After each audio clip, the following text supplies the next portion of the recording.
उसने तो मेरी तारीफ करी, मैं तो अच्छा दिखता हूँ, मैं तो सुंदर दिखता हूँ, मैं तो गाता भी सुंदर हूँ। सब लोग तो कहते हैं कौवा काव काव करता है, सर दुखाता है, लेकिन लोमड़ी तो कह रही है मैं तो अच्छा दिखता हूँ, सुंदर दिखता हूँ। तो फिर कौवे ने कहा रोटी चुराने के लिए। हाँ, रोटी चुराने, ये सब उस लोमड़ी ने तरकीब लगाई रोटी चुराने के लिए, क्योंकि लोमड़ी को भूख लग रही थी, है ना। तो कौवे ने लोमड़ी ने कहा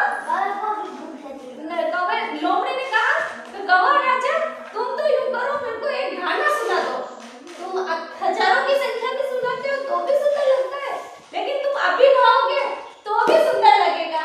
तो फिर है ना कौवा तो खुश हो गया, अरे यार लोमड़ी ने मुझे कहा कि गाना सुनाना है, तो लोमड़ी ने फटाफट उसने गाना सुनाना शुरू कर दिया कौवे ने। तो तुम मुझे गाना सुनाओ। इसने जैसे कौवे ने अपना मुंह खोला तो वो उसने जॉर्ज की रोटी पकड़ रखी थी ऐसे, ठीक है। जैसे कौवे ने ऐसे लोमड़ी को गाना सुनाने के लिए ऐसे खोला तो ये तो रोटी नीचे गिर गई, और रोटी जैसे नीचे गिरी और लोमड़ी तो लेके भाग गई, और कौवा तो देखता रह गया कि लोमड़ी ने ये लोमड़ी भाग गई। रुको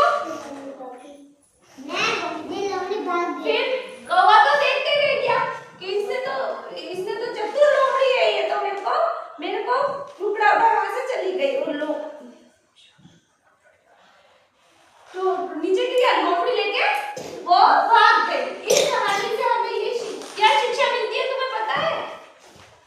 इस कहानी से हमें ये शिक्षा मिलती है कि किसी की बातों में नहीं आना चाहिए। हमें कोई चीज लेने के लिए हमें बहुत सारी ऐसे मीठी मीठी बातें करके हमें उलझाता है। कोई हमें कहता है चॉकलेट दे दूंगा, कोई बाहर से कोई लोग आए वो कहते हैं कि हमें तुझे मैं चॉकलेट दूंगा, ले चल मेरे साथ चल।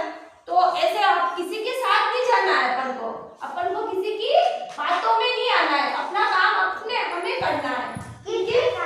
हाँ हाँ, जो ऐसे किसी भी कोई भी आप तुम्हें बहकाए या बातें बनाए तो भाई लो मैं तुम्हें चॉकलेट दूंगा, तुझे मैं कलर दूंगा, तुम मेरे साथ आओ, ऐसे कोई ले जाएगा तुम्हें, इसलिए कह देना हमारे घर पे है। अगर कौवा भी उस लोमड़ी की बातों में नहीं आता तो कौवा भी तो रोटी खा सकता था, लेकिन लोमड़ी ने तो उसकी बातों में आ गया कौवा लोमड़ी की, तो